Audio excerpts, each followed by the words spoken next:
Hello, world, and welcome to the In My Footsteps podcast. I am Christopher Setterland, coming to you from the vacation destination known as Cape Cod, Massachusetts.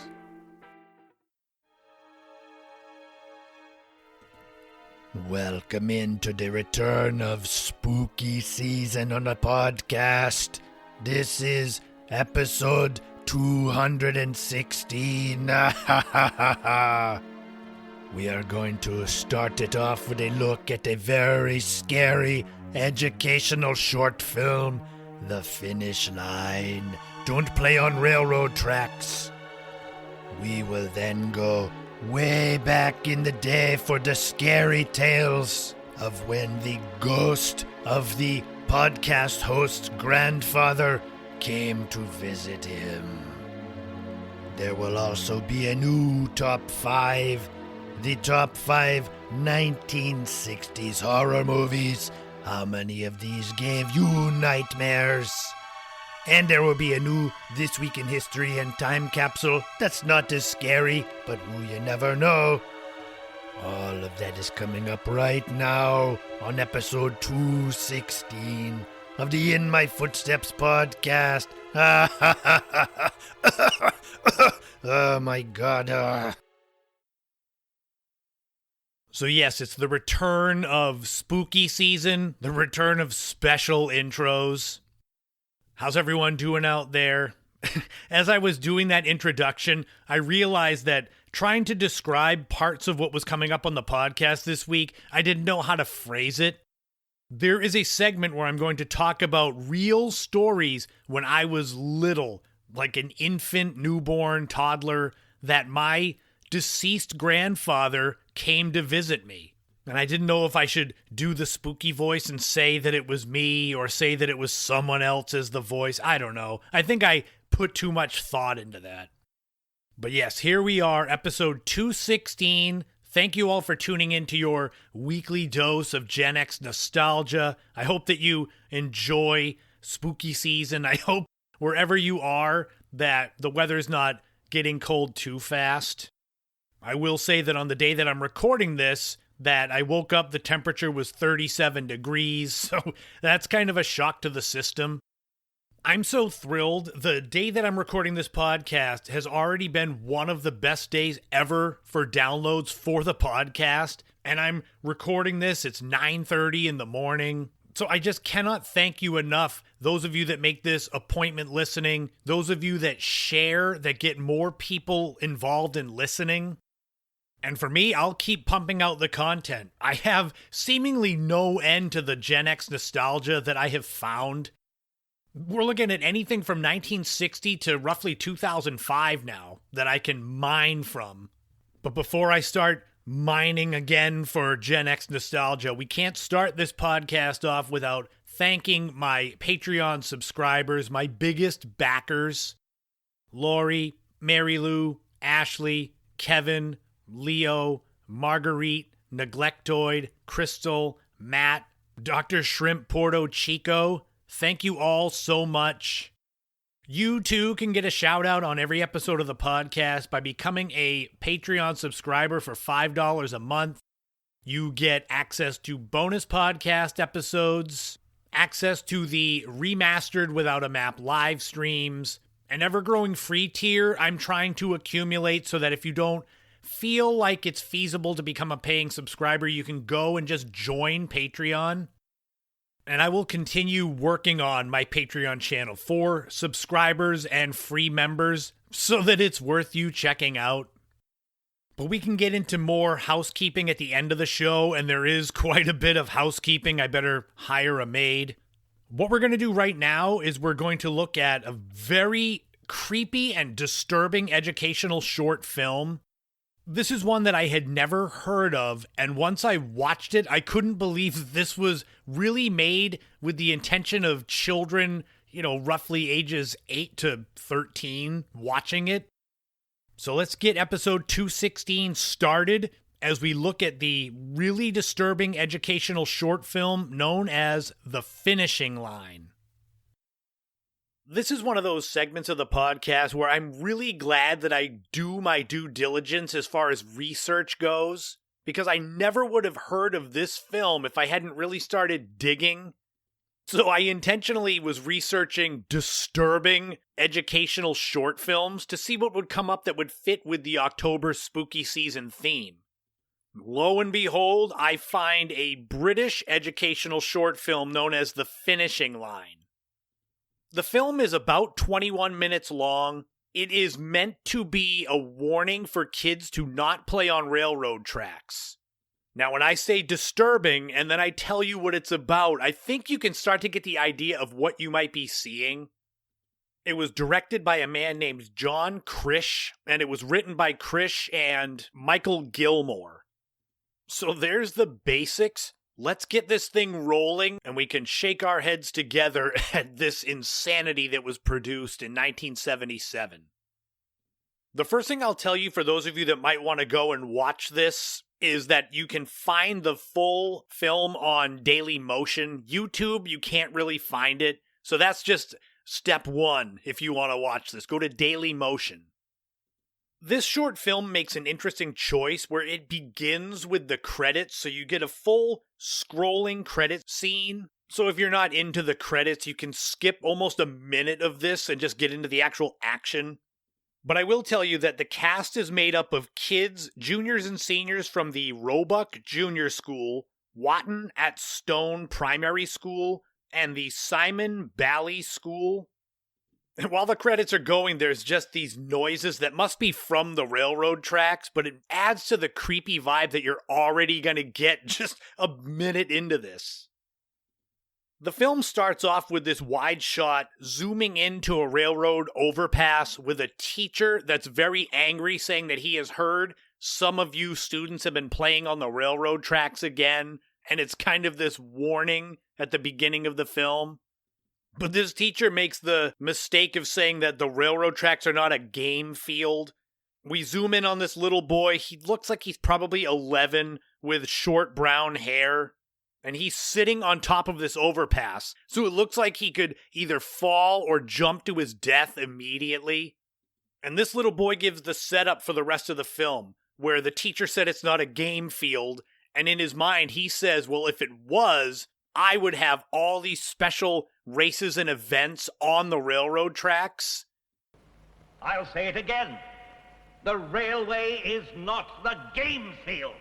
Yeah, but if it was, I'd have special races and plenty of trains. There'd be my special scoring system and a big scoreboard 20 feet high. So yes, it ends up that the majority of this short film is a dream sequence that this little boy comes up with, but man, his imagination is quite disturbing. So we fade into his mind as to what this game field with the railroad tracks would be. There's this happy music. It looks like a festival going on, and there are hundreds of kids there, all dressed in classic late 70s gear. There are tents, and everything seems normal. Until you see adults starting to line up stretchers that are covered with red blankets. So there you know the mood is about to change in this film. We get the MC who's reading off what's coming up first. It is the fence springing event. So it shows all these kids. They're supposed to be 9 and under for this event. They've all got different colored sashes to go with their teams. There's yellow, red, green, blue. And the point of this first event is that all the kids line up by team. They have to kick their way through a chain link fence, run down the embankment, across the railroad tracks, up the other embankment to the finish line. What could go wrong? On your marks, get set.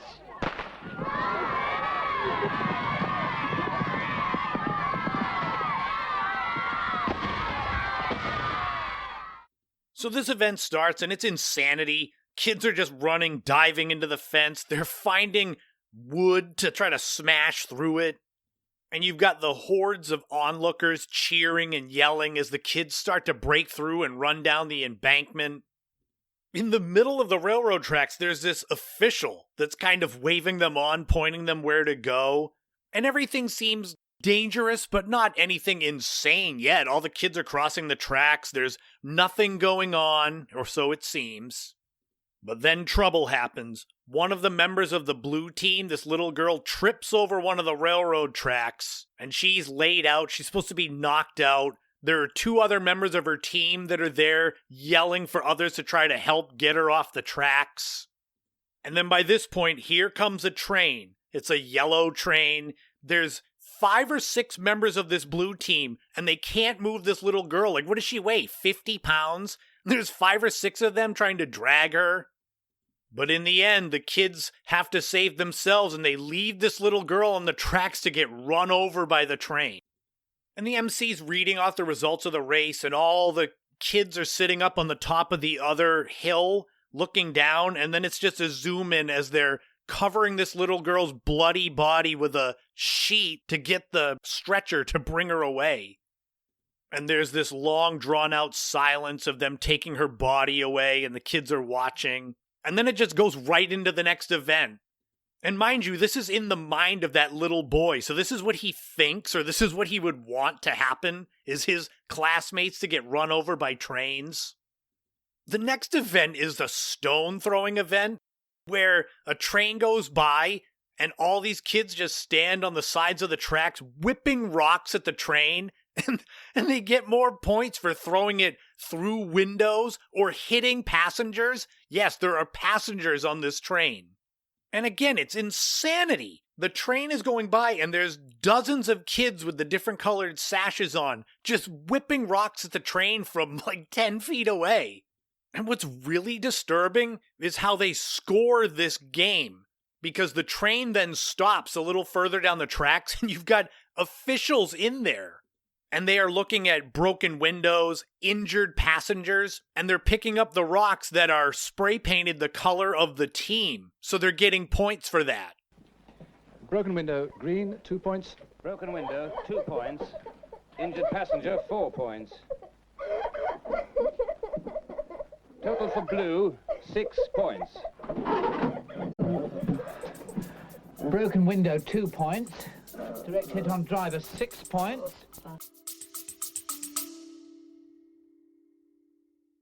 Are you dreaming of a Hawaii vacation but not sure where to start? Well, Hawaii's Best helps you plan an unforgettable trip with real travel tips, local insights, and responsible ways to experience the islands. From Maui to Kauai to the Big Island to Oahu, every episode gives you practical advice and tips to help you travel with aloha. You can listen to Hawaii's Best on Apple Podcasts, Spotify, or wherever you get your podcasts.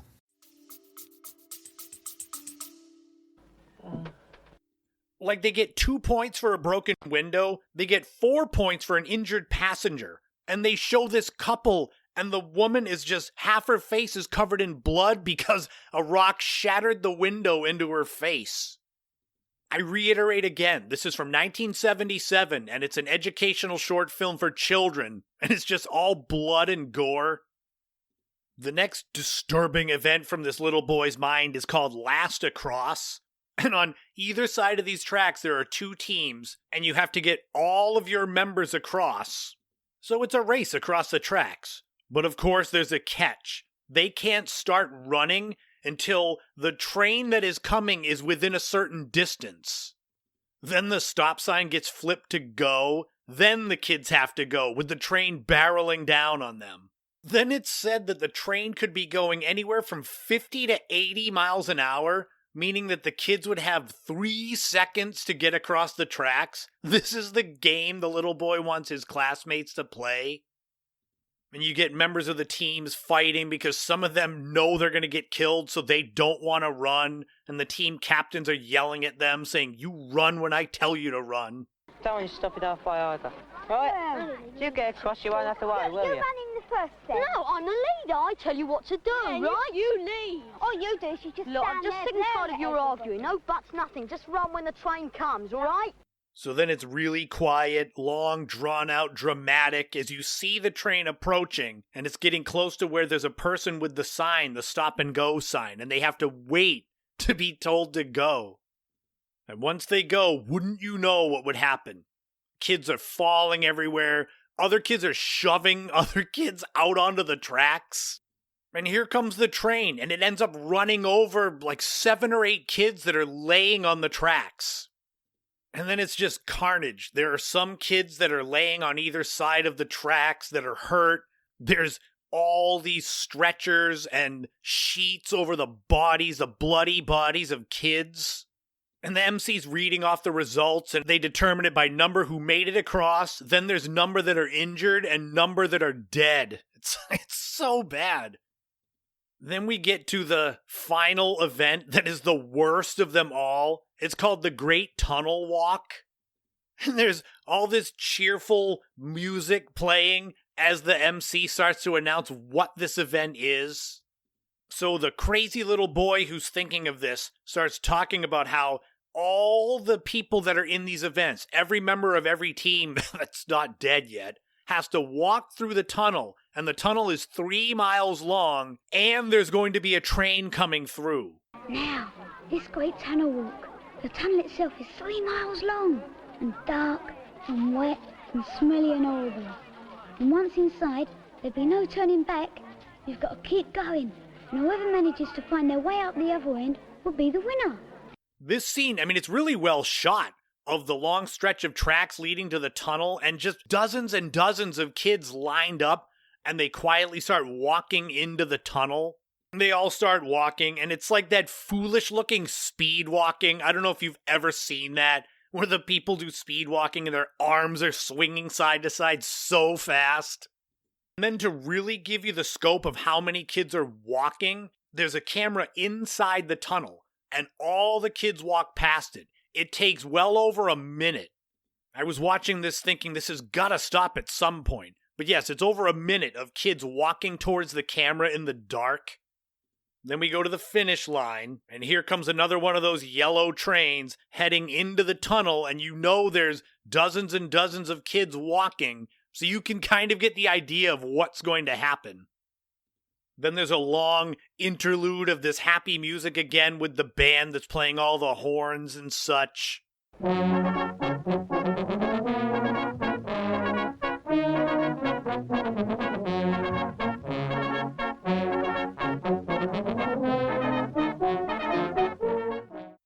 And slowly, here come the first of the kids coming out of the tunnel, and all of them are bloody. They're limping, hobbling, their clothes are torn.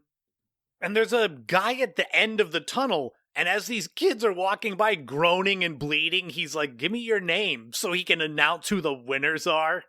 And the first 3 come out, and they get announced as the winners, while police and nurses start to help escort them away.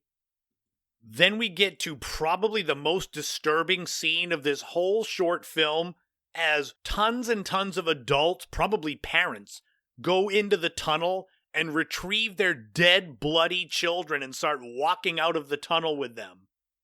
Now, obviously, I don't know if all the kids are supposed to be dead, but they start getting lined up on the railroad tracks, with now sad music playing.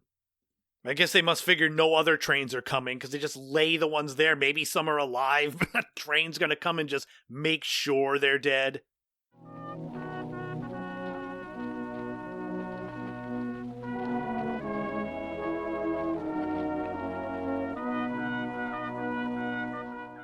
And this scene with the sad music and adults laying the kids on the tracks, this goes on for another at least a minute. So you're just watching dozens and dozens of kids that are supposed to be dead being laid on the railroad tracks by people that are probably supposed to be their parents. And the camera shot will just pan out, and you can see it's hundreds of feet of kids laying there. Now, they're kids, so you could see as you watch it, a lot of them breathing, some of them moving. It's almost like I had to know for sure that they weren't really dead, even though I'm old and should know better. And eventually they fade to this whack job kid that has thought up this whole scenario, sitting still on the railroad overpass. And it fades away from this kid, and it goes back to that teacher's voice saying, "Any of you that think that it's smart to play on the tracks, please stand up." So, if any of you think that playing on the railway is a good idea, perhaps he or she would care to stand up. And that's how this film ends. It is such a disturbing film. Back in episode 133, I did a segment about the educational short film from the 60s called Red Asphalt about dangers of driving. And that's got real accident footage. And I'm telling you, this film, The Finishing Line, it rivals it as far as just disturbing content because it's children being hit and run over by trains. If you want to be scarred, you can watch it. I'm going to put the link in the podcast notes. But man, it just unbelievable this was. I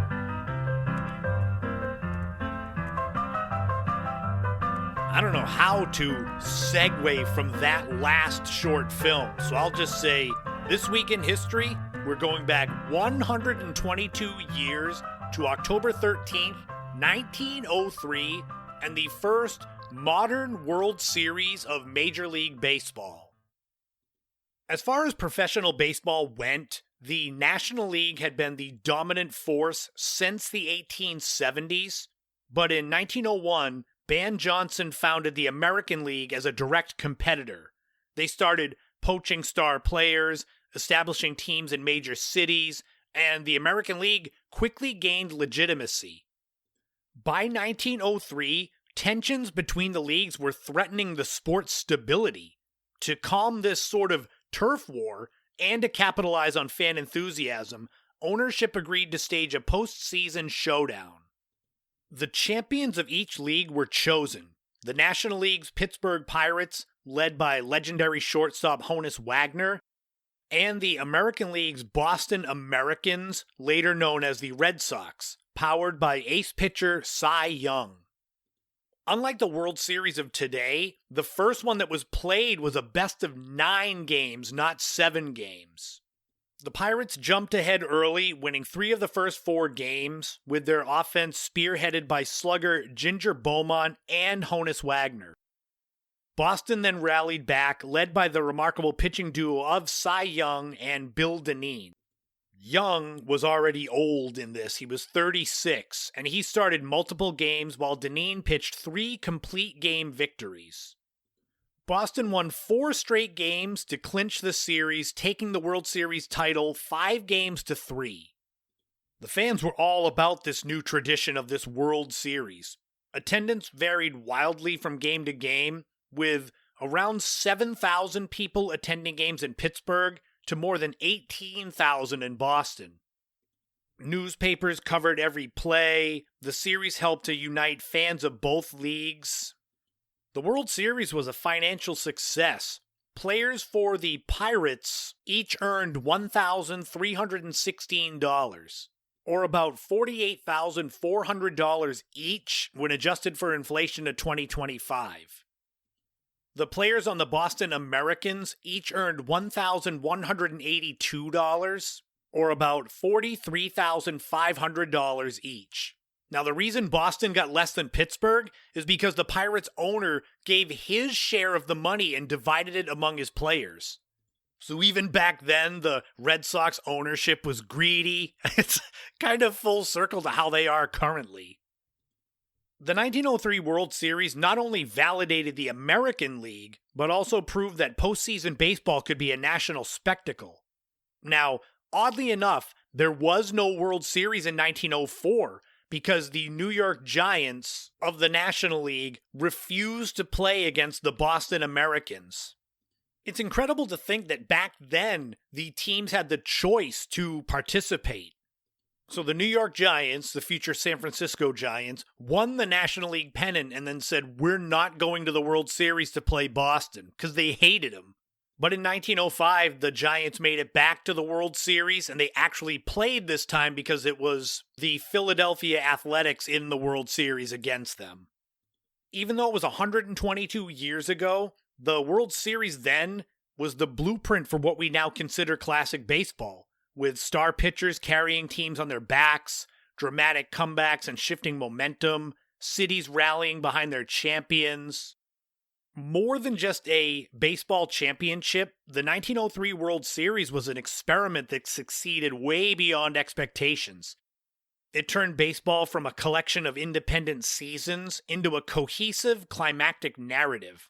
From sandlots to stadiums, every World Series since owes a debt to that first October battle between Cy Young's Boston Americans and Honus Wagner's Pittsburgh Pirates. And that first World Series took place 122 years ago, this week in history. Don't worry, I'm not going to boycott the time capsule like the New York Giants did the 1904 World Series. We've got a brand new one coming up here. We got to pick a random date this week in history. So let's choose October 13th, 1971, 54 years ago this week. What was going on in the world of pop culture back then? Well, let's find out. The number one song was Maggie May by Rod Stewart. This was from his album Every Picture Tells a Story. It is probably Rod Stewart's most well-known song, and he's had tons of well-known songs. Interestingly, Maggie May was released as the B-side to what was supposed to be the single Reason to Believe, but radio stations started playing Maggie May more because they liked that song more. The song ended up spending 5 weeks at number one in the United States when it wasn't even supposed to be a single. This was the first of 4 number one singles that Rod Stewart had.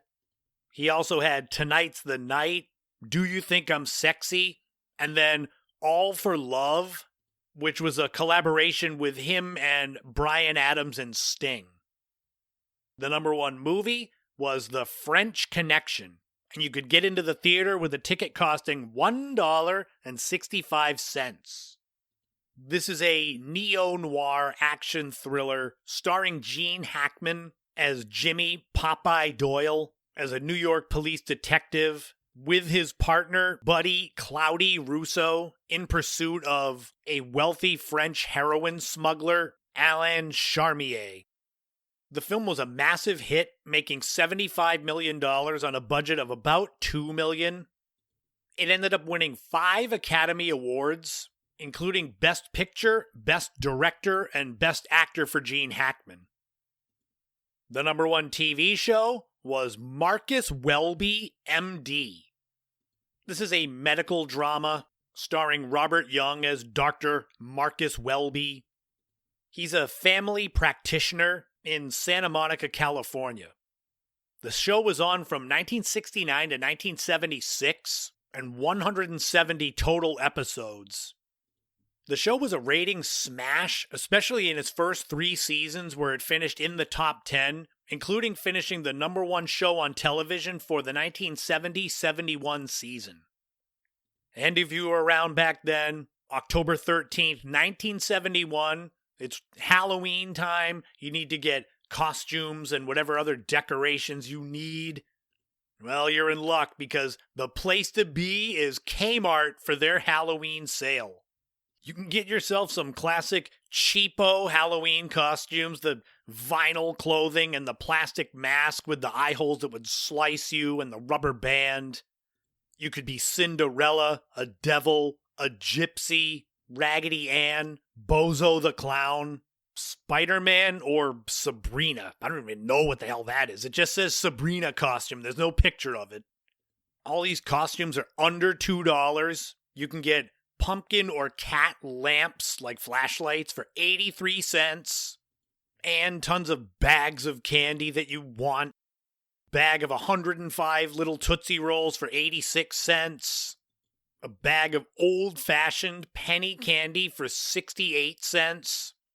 And best or worst of all, a 1-pound bag of candy corn for 28 cents.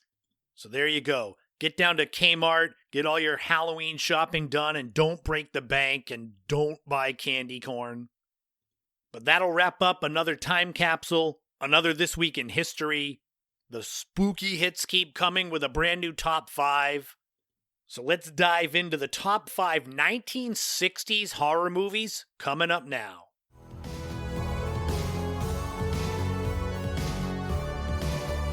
The 1960s, when it comes to horror movies, seems to be the time that set the table and set the tone for decades to come. this was a list that was very easy for me to start, but then it took a lot of research to finish it off. What we're doing here is we're looking at the top 5 1960s horror movies. As with most of these top 5 lists, they're in no particular order. I've got myself 5 honorable mentions and the actual top 5. And as I said, it was easy to start. The actual top 5, I was able to rattle off within 20 seconds. The honorable mentions, that took me longer. But my dedication to the podcast, I know it's such a hard job to research Gen X nostalgia. Oh man, but I did it all for you. Let's just get into it. The honorable mentions I will kind of fly through. If you want more info on them, you can go find it and then watch it on any sort of streaming platform. Alright, so honorable mentions for 1960s best horror films include Eyes Without a Face. This is from 1960. It is a film about a plastic surgeon looking to do a face transplant on his daughter who was disfigured in a car accident. Another honorable mention is Whatever Happened to Baby Jane. This is from 1962. It starred Bette Davis and Joan Crawford and is about an aging former child star tormenting her paraplegic sister who was also a former star. Another honorable mention is Mask of the Red Death. This is from 1964. It stars Vincent Price as Prince Prospero and his attempts to avoid a plague known as the Red Death. Another honorable mention is The Haunting. This is from 1963, about a scientist doing paranormal research in a haunted mansion. He invites 2 women to be a part of the experiment, and one of them starts to lose their mind. And the final honorable mention is Carnival of Souls.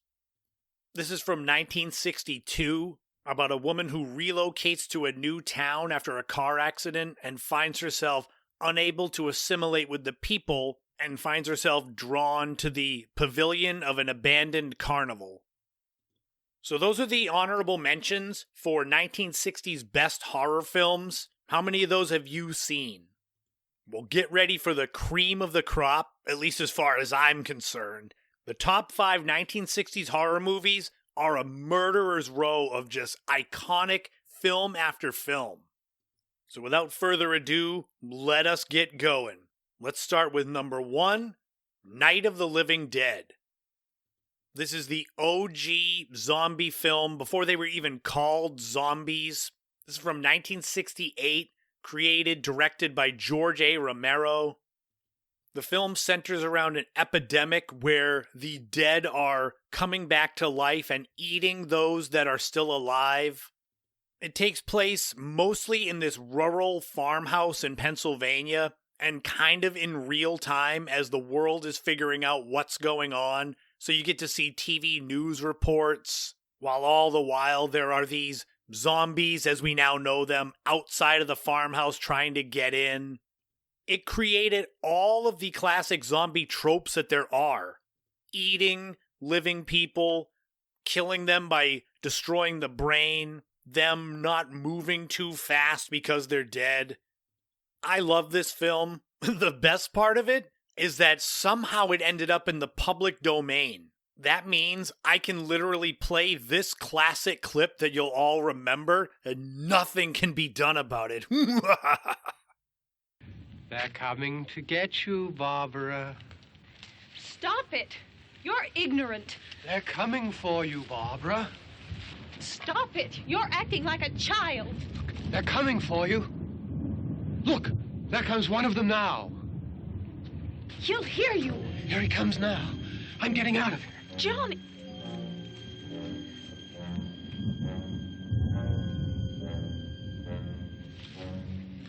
Oh, no! Number 2 is The Birds. This is Alfred Hitchcock's classic 1963 film. It stars Tippi Hedren and Rod Taylor. It focuses on a series of unprovoked bird attacks on the citizens of Bodega Bay, California. It has so many classic moments with the birds attacking, but it also has some of the most suspenseful moments. There's one scene with Tippi Hedren sitting on a bench at a school, and behind her, slowly you see crows starting to come down and land on the playground equipment and the fence. And before you know it, there's just dozens of them all hanging out. There's the classic scene of the seagulls attacking, and they're attacking the gas station, and someone's in the phone booth, and the seagulls are smashing into it, trying to get to the person.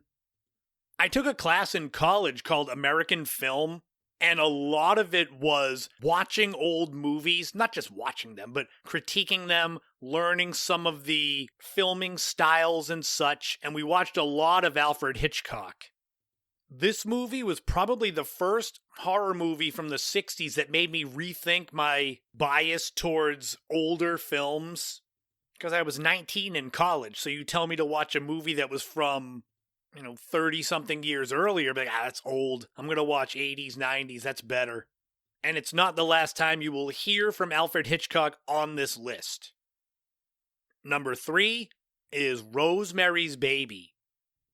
This is from 1968. It stars Mia Farrow as Rosemary Woodhouse, and it revolves around her pregnancy and her sinister neighbors.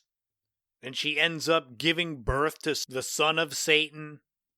This is another one of the most classic horror films of all time. It's one of those I could just say the name of it, and the majority of you would know what it was about, even if you had never seen it. Fun fact, after the success of the Friday the 13th Part 3, the 3D one that's my favorite in the series, producer Frank Mancuso Jr. was asked to make a 3D remake of Rosemary's Baby. Obviously, it didn't end up happening, but that would have been interesting. Number 4 is Psycho. This is another one that, even if you've never seen it, you know what it's about. It's from 1960, directed by Alfred Hitchcock, about Norman Bates running the Bates Motel and living in the house with his mother, who you think is alive through most of the film. It stars Janet Leigh. It stars Anthony Perkins. This is a classic suspenseful film. There's hardly any blood at all. Even the famous shower scene that this movie is known for is left way more to the imagination than anything you see. It is widely considered one of the greatest horror films ever and just one of the greatest films ever. If you haven't seen it, Psycho 2, the sequel to this, which came out in 1983, is really good. If you're thinking sequels aren't good, this one is really good. It's 67% fresh on Rotten Tomatoes, so it's actually got good reviews. And another fun fact that a lot of you may know, but the character of Norman Bates was based on real-life sicko killer Ed Gein. And Ed Gein was so bad that Norman Bates, so Psycho, Leatherface, Texas Chainsaw Massacre, and Buffalo Bill, Silence of the Lambs. All three of those films were based on Ed Gein. Sometimes truth is scarier than fiction. And finally, number 5 on the list of the best 1960s horror films is Peeping Tom. This is from 1960. It is considered the original slasher film. It stars Karlheinz Bohm as a serial killer who videotapes his victims as they're dying. This film was highly controversial when it was first released. Serial killer, a lot of sexualized content. In 1960, it was banned in some countries like Finland, highly censored in others. In later years, it became one of the most influential films in horror history. But there you have it. Some of the best 1960s horror movies ever. How many of these have you seen? Do you agree with my list? I'm figuring your top 5 might vary from mine, but mine, like I said, it didn't take me long to put those 5 down. I would say get all 5 of those, make them your Halloween night viewing. You will not be disappointed. But we go from the world of film, which is mostly fiction, to a series of stories from my own life that you won't believe are real. and I've been waiting years to share these with you. So enough teases, let's get into it.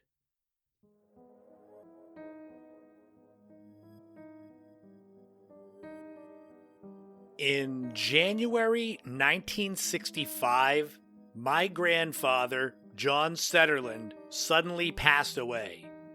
Nearly 13 years later, in November 1977, I was born. So my grandfather was gone long before I arrived, and yet my childhood, especially my toddler years, are highly connected to him.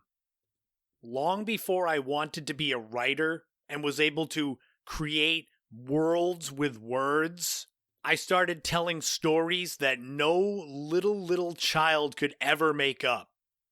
And it goes far beyond me and my words as a child. It entangles my parents, my grandmother, aunts, uncles. This is a tale I've been looking to tell for a long time on the podcast. I did not hold off on it until almost 5 years in. It actually didn't dawn on me that I should share this. All of what I'm about to share are things that have been told to me in great detail from my mother and other members of the family. Appropriate for the spooky season, this story heavily centers around a Ouija board. Now, for those of you that don't know, and I'm sure most of you do, but I never want to assume, a Ouija board, it's a game, quote unquote. It's a flat board with numbers, letters, the words yes, no, and it is supposed to allow you kind of a portal to connect to the afterworld, to communicate with spirits. Now, I don't know the exact dates that all of this started. We're just going to cast ourselves back to the late 1970s. Picture me, 2 years old, less than 2 years old, nice straight blonde hair, looking like the Dutch boy on the paint cans.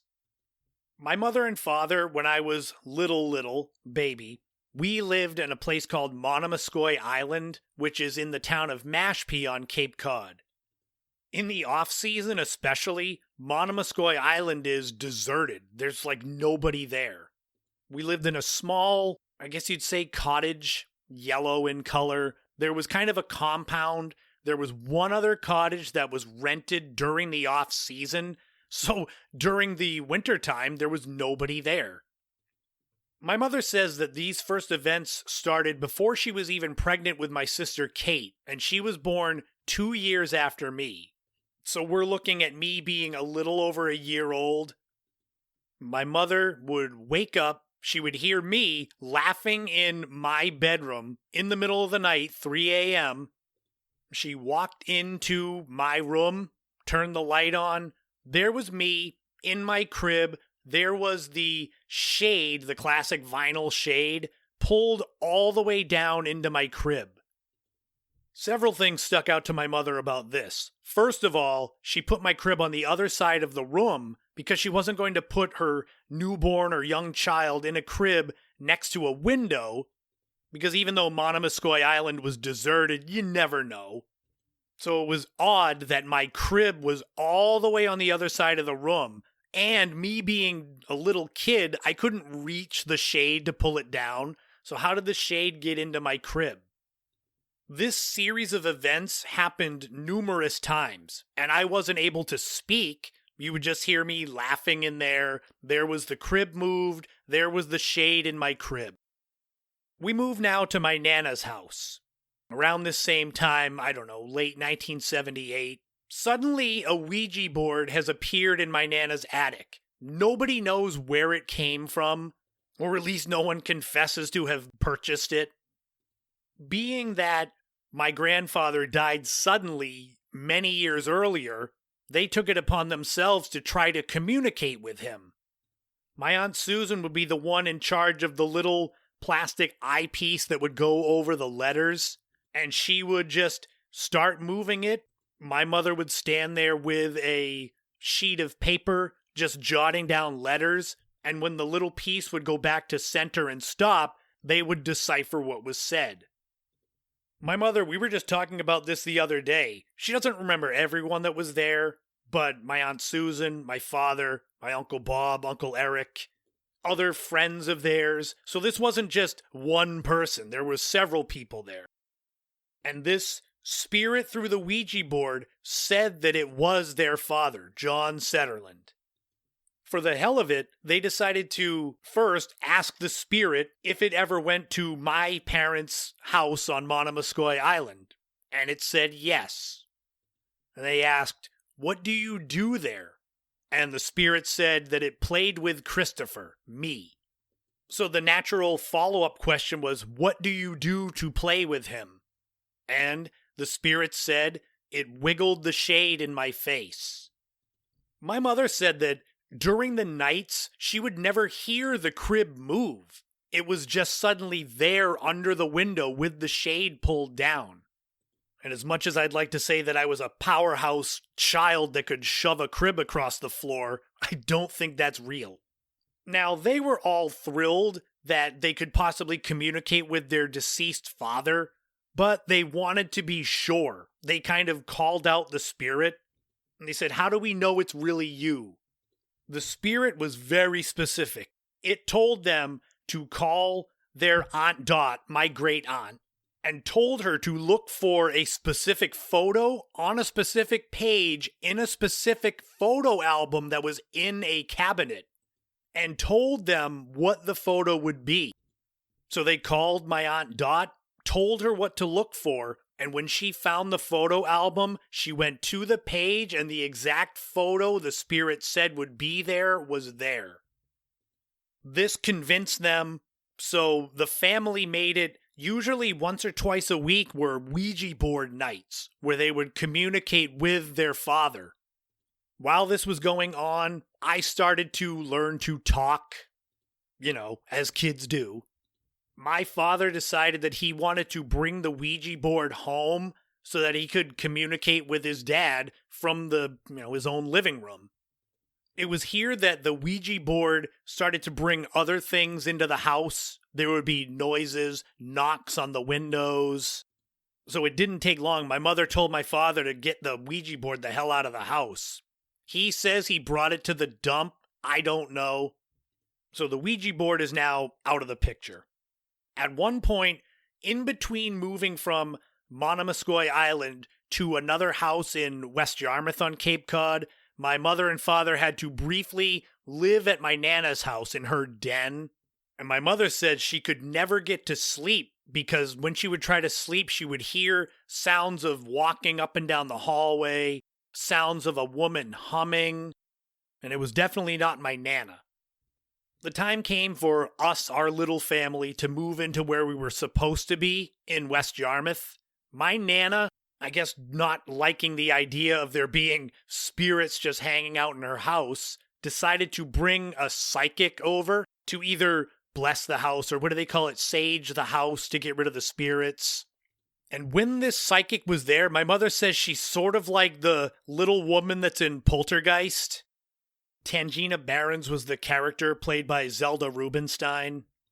Anyway, this psychic in my Nana's house, we were there. So there's me, not even 2 years old, and the psychic looks at me and points and says, "Does he say anything?"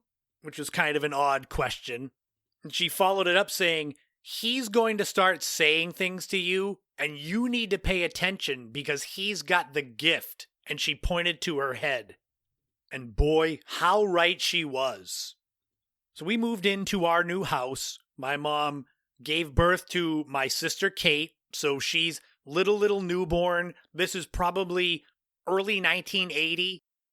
My mom is out breastfeeding my sister. She can hear me in my bedroom screaming for my mother to come and get me. And she's saying, "It's all right, I'll be there in a few minutes. I'm just feeding your sister." And I'm screaming for her, "Please come and get me." The next thing she remembers is this loud thump in the bedroom. So she gets up and goes in, and there's me on the floor. And I come running out of my bedroom, and she's trying to figure out what is going on. So she asks me, and I said, and she quoted to me, "Grandpa Johnny tried to get me." So there I am, 2 years old, Nobody has told me who my deceased grandfather is, but yet I called him Grandpa Johnny, John Setterland. So my mother brought me back into my room. I was terrified, but she went with me, brought me to the crib, pulled the little side down, and she said, "Show me what he did." And I stood up on the bottom of the side slats, and I reached into my crib with my arms open, and I said, "It's okay, it's all right." And I repeated that a couple of times. So my long since deceased grandfather, Grandpa Johnny, who had been moving my crib, playing with the shade in my face, reached into my crib wanting to pick up his grandchild, saying, "It's okay, it's all right." But me, at 2 years old, I see what had to be, the classic spirit, grayish, kind of faded. And that would scare any child, no matter the good intentions of the spirit that was there. So my mother tells the story. There's her in the dark in my bedroom at probably 3 a.m., holding my 3-month-old sister, me clinging to her leg, and she's shouting into the abyss, yelling at my dead grandfather, "How dare you come in here and scare your grandson?" She said it with a lot more swears. And she basically told him to leave me alone because it was terrifying me, even if he was doing it out of love. That was the last experience that I had as a child with Grandpa Johnny. And the little psychic that told everyone in the house that I had the gift, well, that gift went away. So I don't have psychic ability. I get feelings now, every now and then, when something might not be right. And I have been spot on with it. But it's not something I can control. My mother says if I meditate more, I might be able to turn it back on. I don't know if I want that, though, because now I have many more deceased relatives that might come to me, and I don't know if I want that kind of party going on at night in my bedroom. That being said, this story does kind of come full circle. So my last experience, I guess, with Grandpa Johnny was 1980. We flash forward to, I would say, 2011. I have vivid dreams a lot, and I can remember my dreams a lot, so that's maybe where the psychic gift went, is lucid dreaming. A little over a year after my Nana passed away, I had a dream that kind of tied this all together. I was standing in my Nana's living room. She was standing behind this, I guess it was kind of a sliding rocking chair that she had, and seated in that rocking chair was a man who looked like my Uncle Bob does now, like in his later years. This man sitting in that rocking chair looked at me and he apologized. In his words, he said, "For fucking with you." My Grandpa Johnny came to me in a dream brought by my Nana to apologize for scaring me as a child. I remember it clear as day. I woke up, I wrote it down, and I made sure to ask my Uncle Bob, my Aunt Susan, about Grandpa Johnny. What would he have looked like in his 50s? And how would he speak? Because even in my 30s, I didn't have a reference point. I didn't know how Grandpa Johnny would speak. I don't know how he would have looked. I have a few pictures of him, and that's it. But they confirmed what I said to be what he would have looked like, sounded like, the swearing mostly. It's just an incredible series of events, and I've heard these stories numerous times from my mother, my grandmother, my Aunt Susan. Their stories never change, although my Aunt Susan doesn't like talking about the Ouija board. It's just an unbelievable series of events that I couldn't wait to share on the podcast. You can believe what you want to believe. I just know what I've experienced in my life and what I've been told by people important in my life, and their stories never change.